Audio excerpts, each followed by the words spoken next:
Got that live stream working, moving slowly. The internet is a fun place to be, especially when everything works correctly. Absolutely. And thank you so much for coming to Writer's Lunch today, guys. I've said that to you in the audience already, but saying it for the other folks on YouTube, absolutely. And today we're going to talk about Literary Agents 101. So this is for the people who have not queried or who have queried and were not successful. We were talking before we started, so Hale has had some success in that. So I hope that there's some help I can give you as far as how things have changed today. As you said, around 2000 for the first one. And moving on, it's gonna be, it's gonna be different. Amanda, love that. I have a completed manuscript, but I have no idea where to send it. Absolutely. That's what we're here for. That's what we want to talk about today. So I'm gonna pull up a presentation real quick. Shouldn't take so long, guys. And where is my PowerPoint? Great. Always fun. A third question, if you guys want to toss it into the chat, we would love to know, what genre are you writing in? And that will determine as well kind of the idea of, do you want to go for traditional publishing, or do you want to go for self or other publishing as well? Here we go to that. And what I would like to share.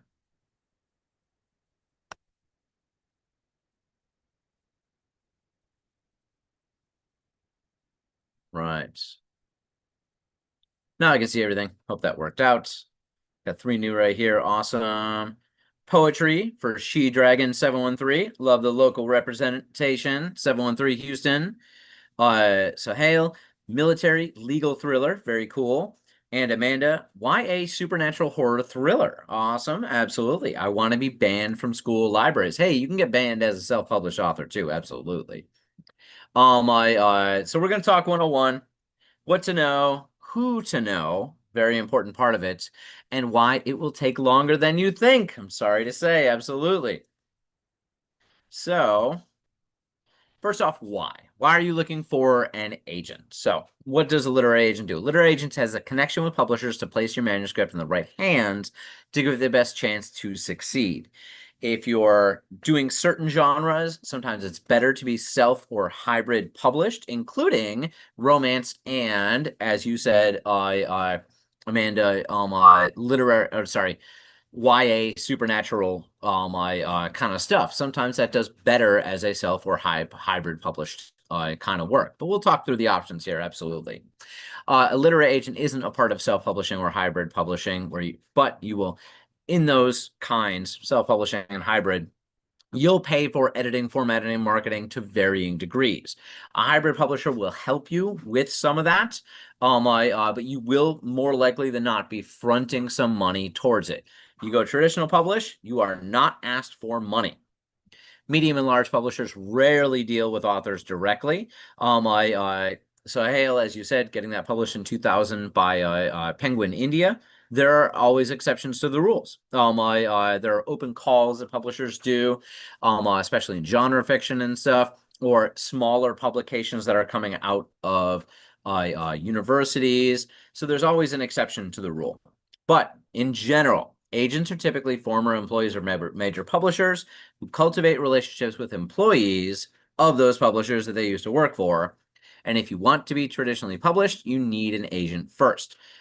Other thing with those kind of open calls and stuff like that is you get a publisher to give you attention, you turn around and get an agent then.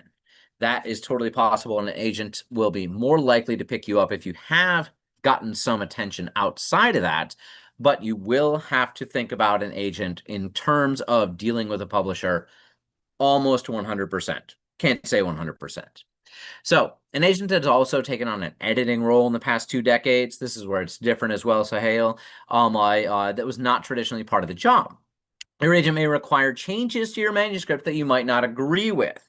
If you have any qualms about giving up control of your manuscript, don't go trad pub.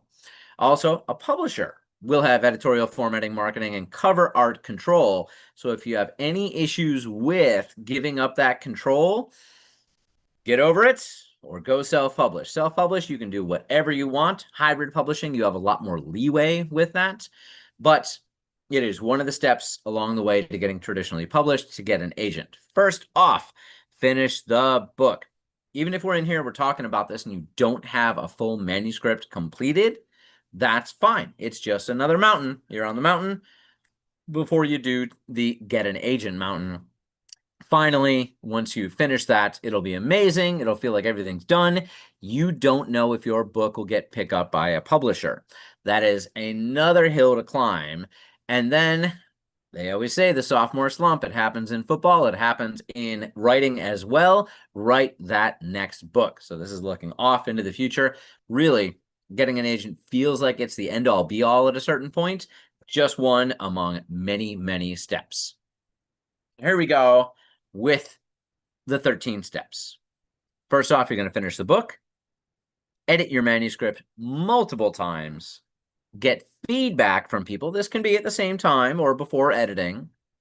Possibly get professional editing at this step, of before going to agents. You can research agents that represent your genre, write a query letter, submit those queries in batches. As you wait, start writing something else, get it out of your brain. You are not going to concentrate on these queries. It is not something to worry about when you're just waiting. It's a watch pot. Look for opportunities to directly meet agents along the way, even before you have a completed manuscript, even before you have the time and the effort to put into querying. Also, you'll submit partials or full manuscripts when the agent is looking at your work and decides they like your query. Edit this based on feedback, more likely than not. Get advice from any agent contracts before signing, and then accept. Good. Done with the mountain. Back down the other side to start on the next mountain. We should do one about how to get published too. Once you get an agent, all the steps involved, just so people know, So a manuscript must be completely finished before approaching an editor. The only exception is nonfiction work, but memoir works like fiction too. Loved Cassandra Clark said this, Houston author who has since moved on to another part of the country. She said, I do a single editing pass these days because she's had 7 books, 8 books, 9 books published. But I edited my first manuscript 7 times before sending it to agents, and it will mutate so much from what you think your book is going to be the first time around. A writing group, a writing partner, or university level course is an invaluable resource as you write your manuscript. You need to get feedback from a peer group if you expect your work to be accepted on a wider level. Everything that is involved in your head, this is an amazing book. You can get a lot of those bubbles popped immediately and realize sometimes you're not putting onto the page what you think you're doing, actually. You're realizing that something is not terribly clear or that certain characters are kind of muddled. You can find editing problems in there. And to get to the manuscript process of taking a first draft and getting a second draft and have notes along the way from all of your chapters is exceptionally important. After that, your book is completed. You have a full manuscript. Manuscript review in the form of beta readers, paid manuscript review, or manuscript trades with other authors is highly recommended. Not 100% needed, but very, very good. This is different from piecemeal review as you write and revise, but it will give you an overview of your entire work from multiple perspectives. When we jump past that, your resources for peer review can include enrolling in a university or graduate program. That's going to be an expensive way to go. Local writing organizations here in Houston, like WriteSpace, Imprint, Houston Writers Guild. This is where you're meeting other people. If you prefer to meet in person, Book clubs, definitely good for meeting people who can beta read for you. Don't necessarily have to be authors, but it's good if they are. And other social professional groups like the Houston Science Fiction and Fantasy Meetup, online writing conventions in your genre like Write Hive and Dream Foundry, Discord and Reddit groups, and paid writing, coaching, and editing opportunities. Sometimes you have to pay for it. It's like you're not so social. You're figuring out how to get out there. I don't feel bad about paying for it along the way as long as it is within your budget. Let's see here. What do you mean important detail isn't in there? I thought it was covered 5 times. Oh my gosh, yes, exactly. It happens. And that first draft problem is totally a thing. Love that, Ryan. So when you are getting peer reviewed, watch out for people you already know. Friends are great, but they might not tell you their actual opinions about it, even if they read in your genre. You do not want your family to be involved. Separate point, but even stronger point. I'm so sorry, Mom. Your first draft should not be in her hands. She'll tell you how amazing it is, and that is not what you need to hear at that stage. Move on from that. Do you need a professional editor? Disclaimer for this, us here at Writer's Lunch, I'm a member of the Tomeworks Editing Collective, so we do edit books for self-published and hybrid published authors. We also edit for people who are going towards traditionally publishing. But just a disclaimer, your first book will mostly be subpar. Sorry, I said it. I did it. I took my first book, I put it in a drawer. Move on and write another. There's little reason to spend money on your first book unless you have more experience under your belt. This is where like a graduate program or at least an undergraduate degree in creative writing can be considered. Okay, I've written the equivalent of a book, like maybe your first one is worthwhile, but unless you have written, let's say, 100,000 words in a certain genre, you're not really going to have put in the work. What is it they say? 10,000 hours, to get good at something. You're on the way, but you need to have a decent amount first. So leave your manuscript alone. Don't even look at it for several months before going back and reading it and deciding if it is good enough to consider submitting to publishers. This is a necessary part of the process. That latency, so that you can get it out of your head. As Ryan said, like I thought I covered that 5 times. If you are still self-inserting the things that you believe that you're putting on the page, that's just going to be in your mind. Of course this is covered. Of course this is covered. But if you let it sit for a while, that will really help you have an objective look at your own work. Very difficult to get that objective look at your own writing for sure. So pop on after that. If your book is 1, not your first, 2, good enough on second read to make you feel proud of it, and 3, has been peer reviewed to some degree. Not everybody has a writing group. Not everybody has beta readers at the end, but you should have one, if not the other, at a minimum. Then consider spending the money to have it professionally edited. It is important to do so if you are self-publishing or if you are hybrid publishing. Hybrid publishers will sometimes provide you with an editor. Great, absolutely. But sometimes they don't. On top of that, agents have so many manuscripts thrown at them every day that they have to make split-second decisions if your work is worth the time to even read in its entirety. Are they going to ask for a partial or a full? You have one chance to make an impression. Make it a good one. In this case, there are 3 main categories of editor with a 4th thrown in. Developmental edit, line edit, copy edit, and sensitivity read. Dev edit is for plot and flow. A line edit is for sentence structure and author voice. Copy edit for spelling and grammar. And a sensitivity read for special subjects that may need personal, lived experience to write about properly. I had given this talk in another context, and I spoke with an author who said, well, I'm writing a memoir. It is about adoption. And it is about a child growing up in a biracial family. Do I need a sensitivity reader for that? And I said it's possible, but because you lived it, you can be considered to some degree an authority on it. You live this experience. A memoir is a bit different in that case. But if there's anything dicey, anything you're considering, do I know enough about this in order to be considered an authority on it? I consider a sensitivity read. Also, This does not need to be just something you do before getting an agent. So these kinds of edits might come along with a publisher as well. Number 5, rubber meets the road. Research who to submit to. So my resources that I have used include Writer's Market, Guide to Literary Agents. Those are both books. Twitter, Instagram, Blue Sky, Mastodon.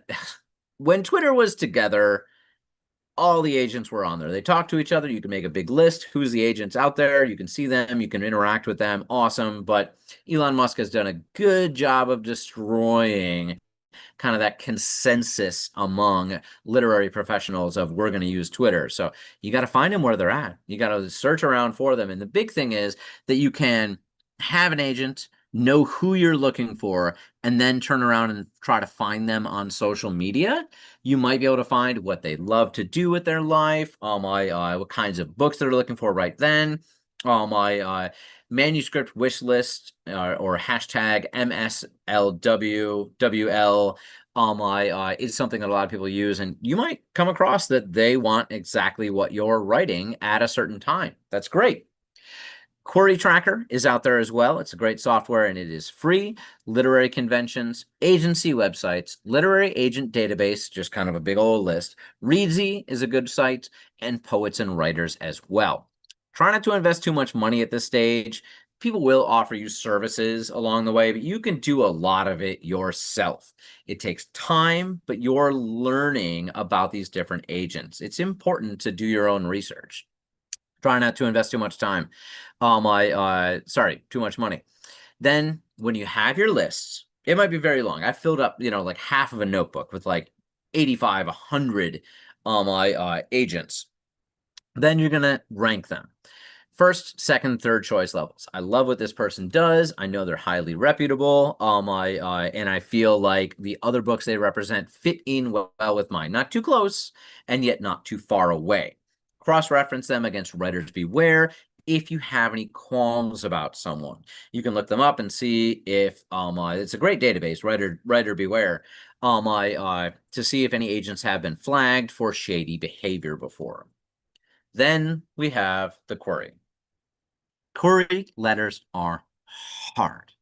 How can you encapsulate your work in just a few sentences?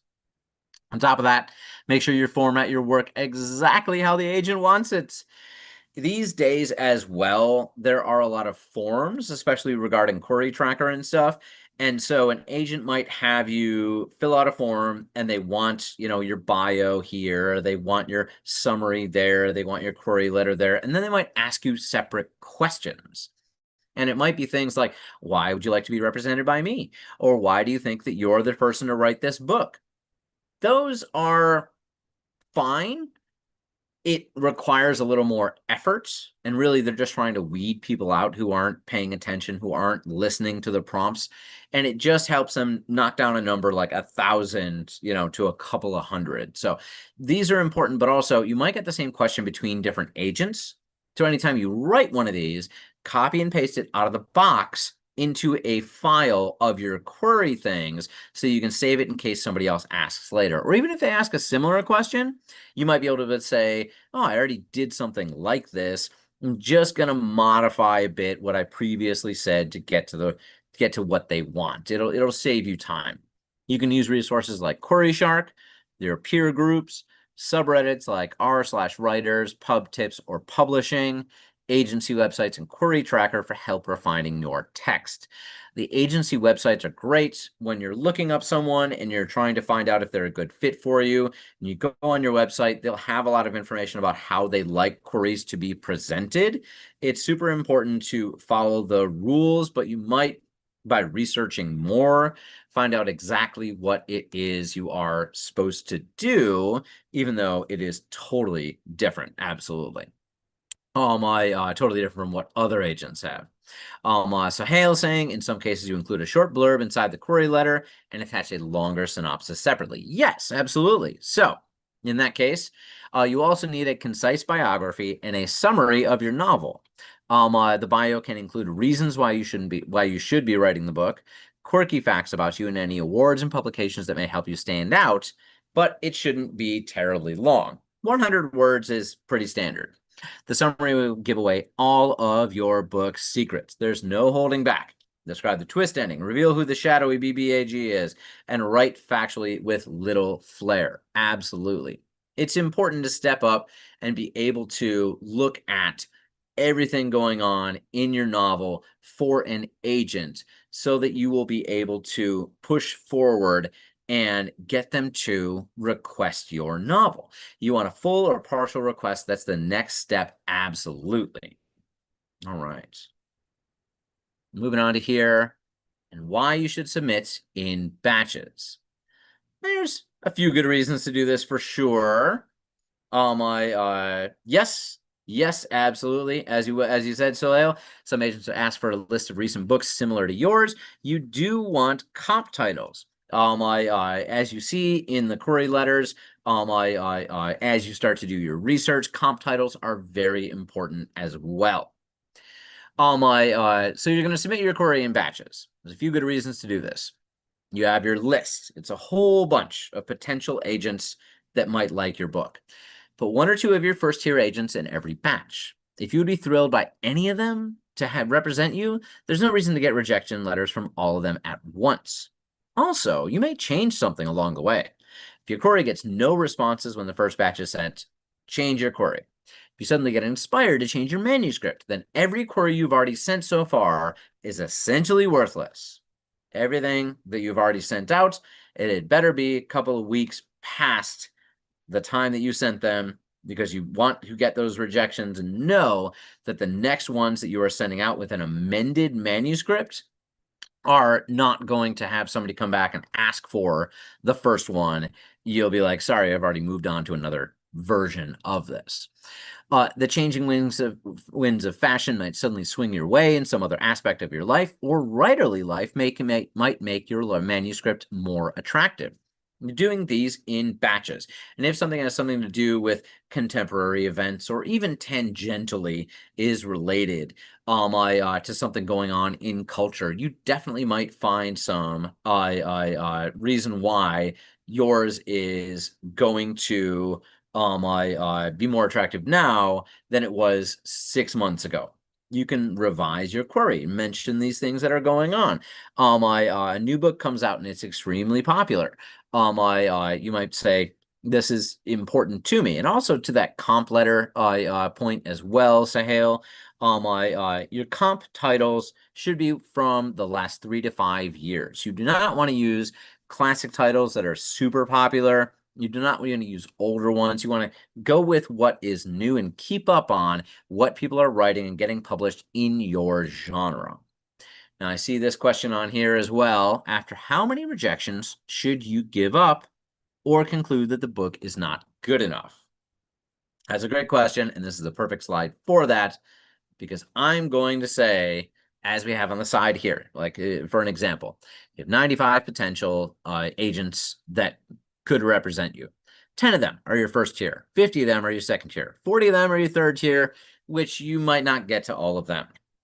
So in your batches of 10 queries or so, you got 2 of the first tier, 6 of the second tier, couple of the third tier. It's a reach, you know. You're going to send that out and see what your pain tolerance is. If you get no answer or a quick rejection very quickly, you know, within just a couple of days, you might have a formatting problem. If you send out those and let's say 2 weeks later or something, you get some rejections, you get no response from some people at all, you definitely could consider, what am I going to do to change this?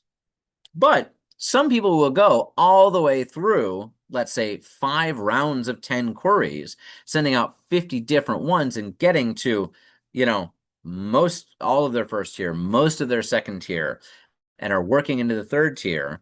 Well, you take that book, you put it in a drawer, and you write another book. But it's your pain tolerance. It's how much rejection can you stand before you say, this is not going anywhere. There are definitely classical 20th century examples of authors who were rejected a ton of times and ended up writing books that ended up being amazing. Frank Herbert's Dune was originally published by a guy who wrote or who published motorcycle repair catalogs, I believe. Am I going to be able to find it? That guy from New Orleans, A Confederacy of Dunces. He was rejected his entire life. After he passed away, his wife was shopping around his novel, found a publisher for it, a small publisher, ended up becoming a classic book of 20th century literature. There's always those chances, but those are people who had extremely high pain tolerances. You don't need to say this book is terrible and walk away from it until you believe that it's not good enough. So take your chances, see how it goes, take your time on it, as much time as you can tolerate. Next, wait and write. While you are submitting these batches of queries, don't obsess over them. It's a pot of water on the stove. It could take a couple of months or a year, and there's little rhyme or reason as to how or why. It is terribly difficult to go through that process of sending out queries in blocks like this, getting rejection upon rejection, and continuing to go. So take some mental energy and put it towards a new project. Don't worry so much about the one that's already done that you're trying to get published. Get excited about something else. It could be writing, but it could be something completely different. Just give your creative self a separate goal, like the next book in a series or a few short stories or something completely different. If you get picked up by an agent, they'll want to know what else you're working on. So expect to give them something. This is the next thing I'm working on. There are also seasonal times of year to take a break from querying. In August, or frankly, most of the summer, mid-November until early January, which is holiday season, many trips by agents and publishing pros, and anytime right after a big news story breaks. If you're feeling overwhelmed, they probably are too, especially if it happened where they are in the country. Like let's imagine that you're submitting to agents. You notice that one is in Los Angeles, and this happens to be, what was it, early this year when the fires broke out in LA. They're probably absolutely distracted by the things that are going on in their neck of the woods. You might want to query someone in New York at the time, but if you pay attention to the news, you might find reasons why your book would potentially be rejected or just not get an answer at all based on current news stories. So that's important to think about as well. We move on from there and get to step 9. You do want to look for opportunities to meet agents. This can be online or in real life, in a parasocial or direct way, and should always be gentle and relaxed. You're being chill. The focus on your side of the conversation is on your book. Unless you paid for time to talk about your book, you'll come off like a bad Tinder date. If instead you can be useful, casual, and interesting, you're more likely to be remembered and remembered fondly. Still, even if it was a small interaction or a paid-for moment, it goes in your query letter. It was nice to meet you at Texas Writers Con, where I was a volunteer. I'm glad you enjoyed your time in Norfolk. I don't think there's a Norfolk in Texas, but it doesn't matter. Thank you for taking the time at WriterCon 3000 to review my pitch. I really appreciated your insight. Cool. They might remember you from that. They might have had 30 other people that they talked to that day, but you still put it in there because it will spark their memory about who they saw that day. Thank you for being a part of Writers Against Fascists. Your AMA webinar was great, and thank you for answering my question about punching Nazis. It's good to connect with them on these things, and this is the third one is an example of, just a webinar, and they don't even see your image. You're on the side. It's like this Zoom right here we're doing right now, and if you're asking the right questions, you might be able to get some get some traction inside your query letter. Even if they don't remember you, they will still give your query a better look than if you didn't include a personal touch. Agents do not make a lot of money, so their visits to cons, when they do online classes, and their media appearances are important to them, and you can totally pay for a leg up. Don't feel bad about paying for an agent thing. Make sure it is within your budget. Don't stretch yourself thin in your personal life, but it's maybe the equivalent of going out to dinner twice to pay for an agent visit at a con or something.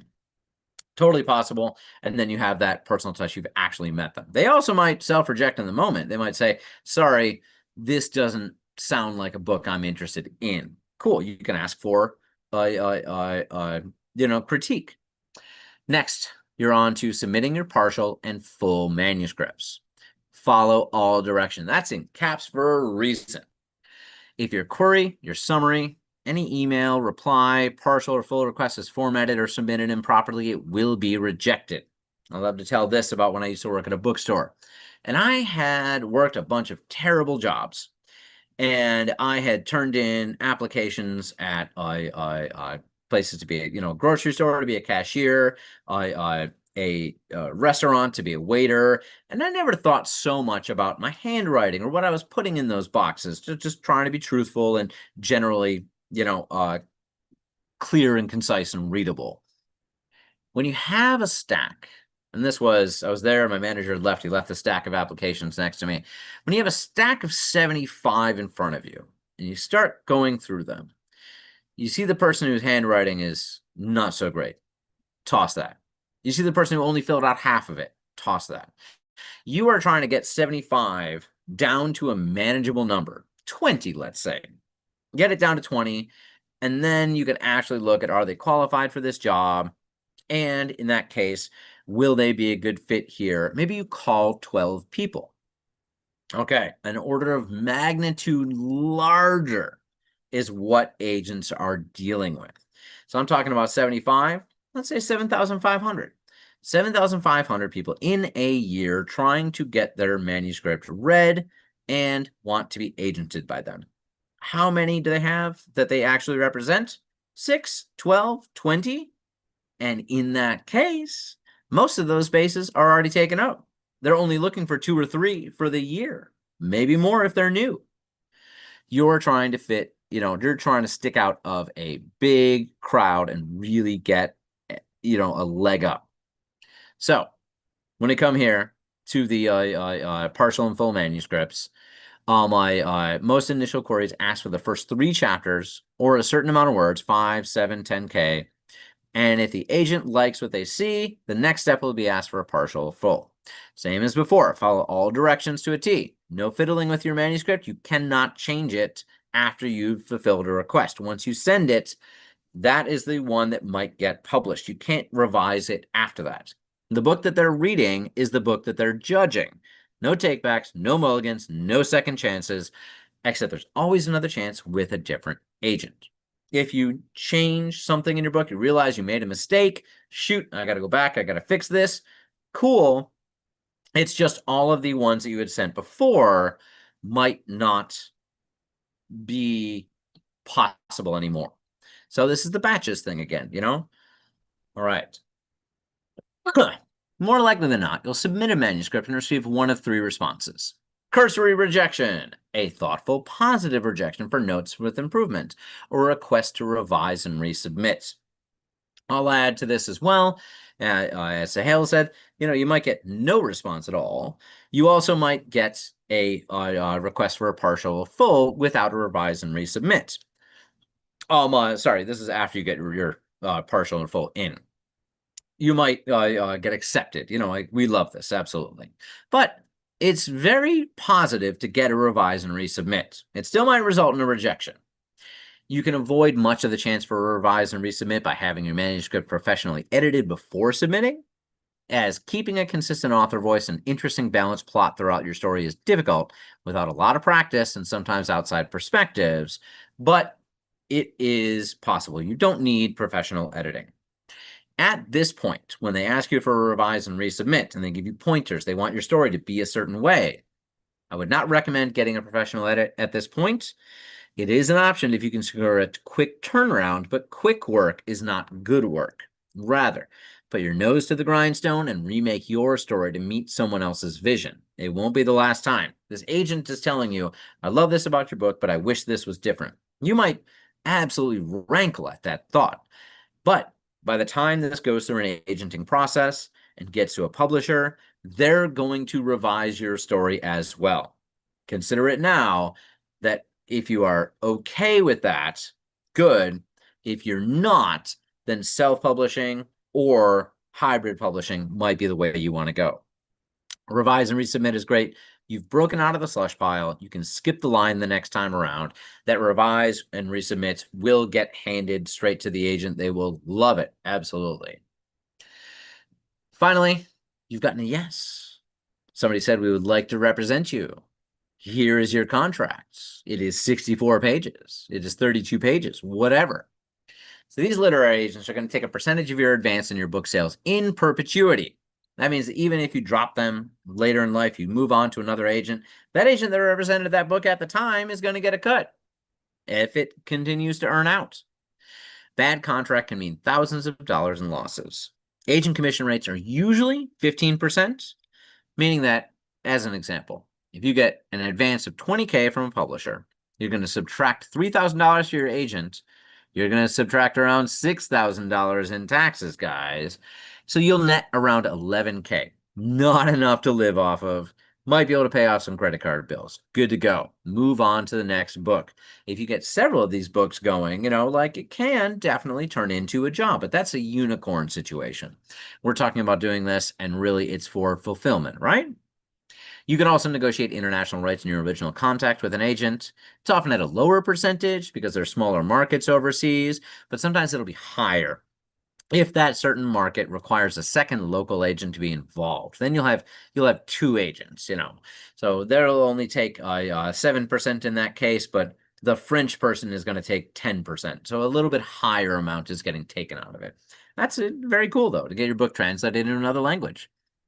Agents may also insert small fees into contract, and you're going to have to decide how much you like them and how much you believe in them and think that they can really help you to decide if those little fees and stuff are onerous or not. A literary agent should never ask you for money. Oh. As I hit a button, Sahil, yes, I will definitely figure out how to get this to you, because we have a Google Doc for sure. But you can send an email to editors@tomeworksedits.com, and I'll be able to get this to you, no problem. Also goes for anybody else here. Heck yeah. So a literary agent should never ask you for money. They make money when they sell your manuscript to a publisher. Asking an author to pay is a bad sign. It usually means fraud or extreme inexperience. That is not good. These are people who should have worked for a publisher before, know how the game is played, know that money flows to the writer. It does not flow away. As I said before, and I'll repeat again, self-publishing, hybrid publishing does work differently for sure. You can speak with a lawyer familiar with entertainment contracts, or email online resources like Writer Beware, the Association of Authors Representatives, or Writers Market if there's anything you don't feel comfortable with. The Association of Authors Representatives, AAR, is an interesting organization. You need to be an agent, and you need to have sold a certain amount of books before you can apply for it. In the case of applying for it, you're kind of a well-known entity, and so that's a good place to look online, but it will not have newer agents, the people that are more hungry for authors to add to their group, you're going to have it's like the Better Business Bureau thing. Like, it's great when someone has Better Business Bureau on their thing, but they have to pay for it. So even if someone is reputable, perhaps they didn't pay for it, perhaps they let it lapse. It's not 100% like only go with people who are AAR members, but it is good to know that if someone is that they are vetted by, a industry organization. There we go. Yay! You've accepted. Oh my gosh, that was a long, tedious, stressful process, right? Congratulations. You've acquired an agent and are on your way to publication. But this is the first step on a long journey. You'll have revisions, contracts, negotiations, deadlines, and the real work begins. Your agent should be excited about your manuscript. You should definitely feel that in the emails and phone calls for sure. They should have an idea of where to get it published, have a few different publishers that they're going to approach, and they should have a timeline for getting it done. Definitely, they should be responsive and responsible at meeting with publishers in a timely manner, how they're pitching your book, telling that, and letting you know both rejections and ongoing negotiations. Like any relationship, if your partner in this endeavor only tells you the positive things and won't tell you the negative things, won't tell you that a publisher rejected you or that someone said this needs major revisions, I then will consider it. Cool, they should come to you at that. Then there's an underlying problem between you and the agent, and it probably is not a good fit. At this point, though, if you've signed a contract, though, you are stuck with them until you get out of that contract. And lawyers and stuff is not fun unless it really, really is worth it for sure. Let me look right here. Here we go, Sale. If all you get are rejections from literary agents, is it worthwhile to look for small publishers that accept direct submission? Yes. You can definitely look for, if it is more of a literary book, or poetry for sure. University presses are very good and they will accept direct submissions. Poetry really, speaking to Miss with 713 in her name, poetry really is just published by university presses these days. That's the first step. And if something gets very popular, someone else may republish it. But for the most part, that's going to be your first step, and you will be dealing directly with my university press. In the case of genre stuff, which does include thrillers, mysteries, stuff like that, it doesn't have to be supernatural or science fiction or anything. You can look for local hybrid publishers. You can look for online hybrid publishers, and consider that like third tier. You have your first ones you want to get published with. You have your second ones that you really, this is great, but maybe they're too young, or maybe they are too popular and they have a lot of very big authors, and so you don't know if you would be accepted by them. Maybe they're taking a break. They've announced it on social media or something. Put that in a lower tier. Use them later. But if you burn through your list, start submitting to hybrid publishers. Start submitting to small presses that deal directly with it, and you can consider it like a third tier of that. You're going to use all the work you did on your query with this direct-to-publisher submission anyway. So totally possible. And as I said, it's up to your pain tolerance. All right. And this one right here, if anybody has questions, y'all can unmute.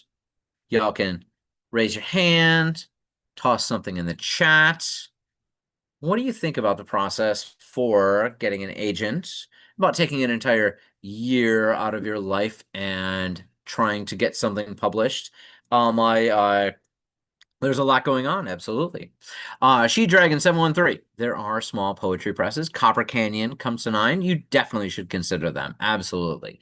In the case of, this goes for poetry and memoir as well.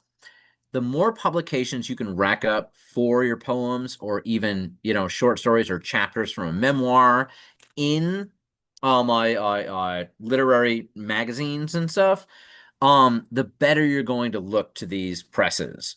If you've already had, let's say 16 out of 24 of your poems published, and maybe one or two in a reputable place, then a small poetry press will be around for sure. But She Dragon, in that case as well, the university presses are not going to ask you for money. You might be talking about the kinds of presses that are out there that will, act more like a traditional one. They're just a small one. That's great. They should edit your book. They should help you decide on a cover and give you some input in that case. But some of the ones out there as well, and I'm not familiar with Copper Canyon specifically, that will say you need to pony up. You need to pay a few $1,000s in order to get this published. And so it's what you're able to do yourself and how much you want to see this out there. So do your research on those publishers out there and see what works for you. All right. And you guys can definitely continue to ask chat questions as well for sure. Got 10 minutes left. Gonna bump through some tips and tricks. Your online platform. Your online platform is important. Social media presence can be an advantage in trying to get an agent in a book deal, especially if your book is about a subject related to your TikToks, Instagram, etc. Above 100K followers, put it in your query letter. Amendment to this as well. If you're in a very niche subject, let's say you're into terrariums, that number can be lower. You don't need a huge amount of followers if you're in a very niche subject. It sounds really impressive if you're like, I do an Instagram, it's all about terrariums, I have 10K followers. Great. That's a lot of people who love terrariums. You put it in your query letter.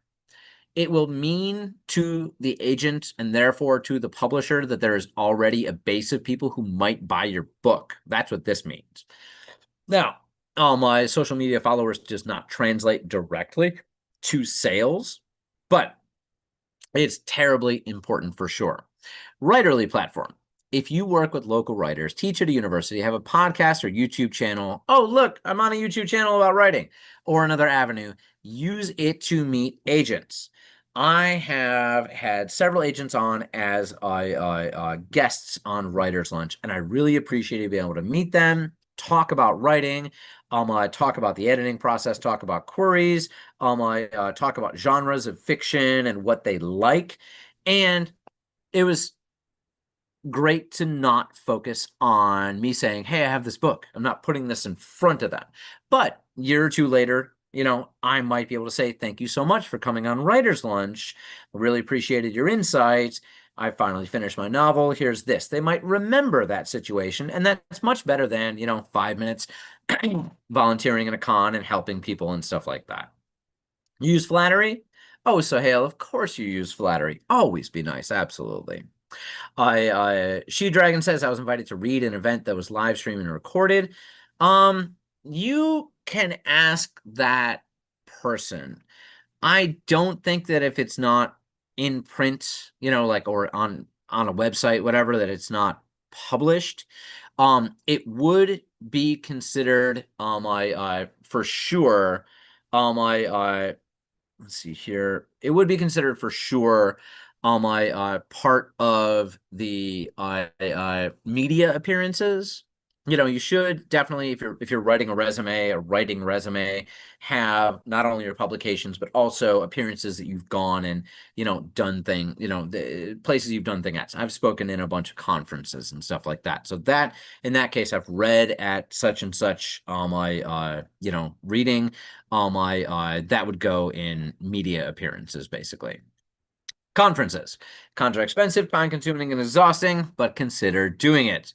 You can meet authors and agents along the way, and if you see them present on a topic you enjoy, introduce yourself. I was at AWP, my Association of Writers and Writing Programs, in LA earlier this year, and I do hope to go to the one in Baltimore next year. But I take it real casual. Like, I'm hanging out with folks. I'm watching them, giving offsite my poetry reading and afterwards saying, really loved your work. They might remember me, they might not. But those things where a friend can lead you somewhere else, can help you with work later on, absolutely counts. It's who you know sometimes, not what you know. And if anybody has worked in, certain industries and stuff like that, that's the case in a lot of different jobs. When you go to online lectures about writing, always ask a question. This is for authors and agents. I'm talking about agents today specifically. Be thought-provoking. Don't go for low-hanging fruit and make it relate to your own life experience if possible. That agent or author may remember you in the future. Use your real name in the thing or your pen name. So that they might actually remember you for sure. Another thing to throw on here as well is when you're reading books, if you read a book and you like it and it's in the genre that you write in, read the acknowledgments, read who their agent is, possibly other people at the publishing company, and make note of that. You really loved this book. Great, their agent. Cool. This might be a way to personalize your query, especially if it is a recently published book. You can put it in as a comp title or just as kind of a note. I looked you up because I read this book and I really loved it, and you represent this author that I really like. All right. More tips here. volunteering for local writing organizations, online conventions, and even charities that agents you are interested in support is good. And this is partially in person. You're meeting these people. They might go on to do other things with their lives. They might be a writer or just an aspiring writer today, but 5-10 years in the future, they might be working for an agency. They might be a published author and be able to introduce you to an agent. Be nice. Be a nice person. Absolutely. If you are volunteering for things like an online convention, I loved it the one time when I volunteered to admin pitches. And so an agent came into the Zoom room. We had a small chat. That was nice. Got to meet them. That's good. They might remember me. But also I heard 15 different people pitch and just do their 3-minute pitch and not only hear how they were saying it, how their attitude was, but also how the agent was responding to it. And that was so interesting to be a fly on the wall. Oh my gosh. It was so instructive in how to avoid certain pitfalls for sure. But also, to reflect and talk to that agent about how they felt about each one. Only had a few seconds in between. Cool, be professional, but also you can talk about the subject at hand. By the way, most agencies also have the rule that you can only submit to one agency at their company at a time, but assume that an agent shares their interesting submissions with others in the office. Your manuscript may be handed to another agent. So if you sub to a different agent at the same agency later, they might remember you and outright reject you because they already saw it. No big deal. It happens. Absolutely. Amanda asking, when you're doing an elevator pitch, should you focus on the plot progression or the character arc? When you only have a few sentences, what are they looking for?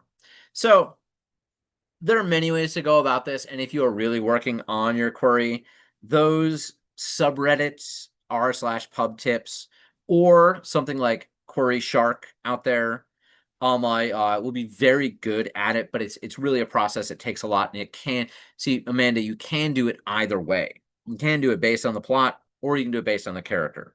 I'll tell you my current one. So I wrote a novella about a death metal bard mouse that fights fascists. And that was really fun. Kind of grew out of a D&D campaign, had a mouse, he was super kick-ass, and yeah, that's the novella that I wrote. But that short, sweet description of it says both the characters and something about the plot. He fights fascists. So if you can make it just so small that you can say it as someone's, in this imaginary space says, "Oh, what are you writing about?" And then they get off on the next floor, like when you're in the elevator, you have literally 20 seconds to do it. Another example as well. I run a restaurant. We make crepes. Sometimes people don't know what a crepe is. So I tell them that I make pancake tacos. Everybody likes pancakes. Everybody likes tacos. So I just need to relate to them in their own language. It is very short, very sweet. That elevator pitch has to be extremely snappy. You write a whole bunch and you see what sticks. You try them on other people. You see what their reaction is. Don't always say the same thing. You can get a lot of this information out there by just talking to your friends. Thinking about describing it as a portal fantasy with whimsy and labubus. Okay, great, absolutely. But glad. I hope that answered your question to a degree. It takes practice. You can radically change your book. Change the title and try it again. Usually this will be best after a couple of years, but there's nothing wrong with it, and you can resubmit to all those people. In that respect as well, agents go in and out of this job a lot. It does not pay enough for the amount of work you have to do. And if you can kind of think about going to work and reading books all the time on the authors, that you're working with currently, and then you're supposed to go home and look at all the query submissions. This is after you've already had an 8-hour workday. This is after picking up the kids from school, helping with dinner, and then putting them to bed. How much of those query letters are you actually able to read? it's very difficult, and you really have to make a very strong impression. But some of those my agents from a year or two ago, when your book was in a different place, they might not even be in the game anymore. They cycle out every 3 years or so, in my opinion. If you get successful, you'll stay in there for decades. Absolutely.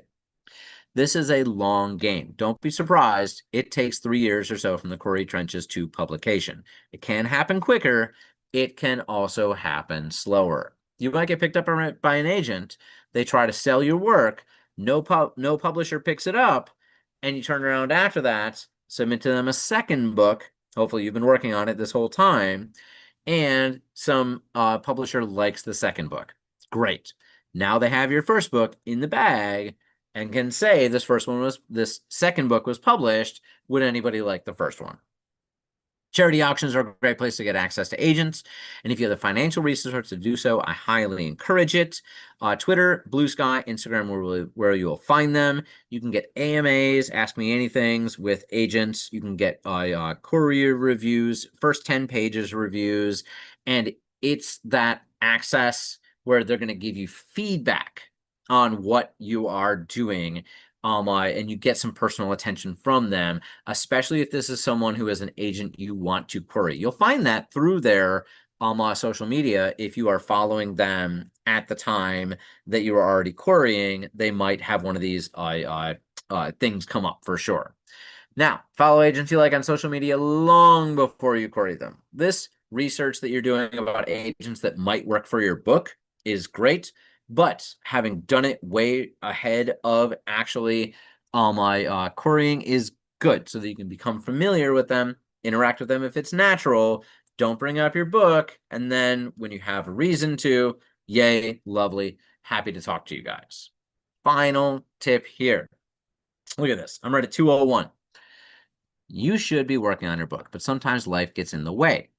If you're living authentically and out there as a writer, sometimes agents will come to you. If you write a short story that gets published and an agent loves it, they might contact you and ask if you're working on a novel. If you're volunteering or working in a writerly space, an agent may casually ask what you're writing.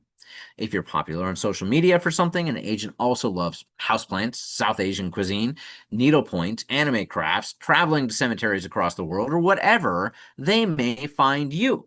If you have the bones of a book in an early draft, this is a way to get an attention, to get an agent. This way to get an agent may break the previous rules by force of attraction. Seize the reins. Live your life, do what you're doing, and then be writing. But I do hope this helps, guys. Absolutely. And I am really appreciative of y'all coming to Writer's Lunch today. I hope this was useful. If anybody has questions, please toss them out there. Sahel, as I said, I'm gonna toss that email into the chat as well. If you'd like this presentation, you can hit us up and I will send it to you. tomeworksedits.com. Amanda, this is posted on YouTube, absolutely. So you can go back and watch it again and see me mention your name when you ask questions. And if anybody has more questions, feel free to unmute, say hi, whatever works. And yeah, very glad to have you guys. Awesome. Okay. Take care, y'all. Have a great day. And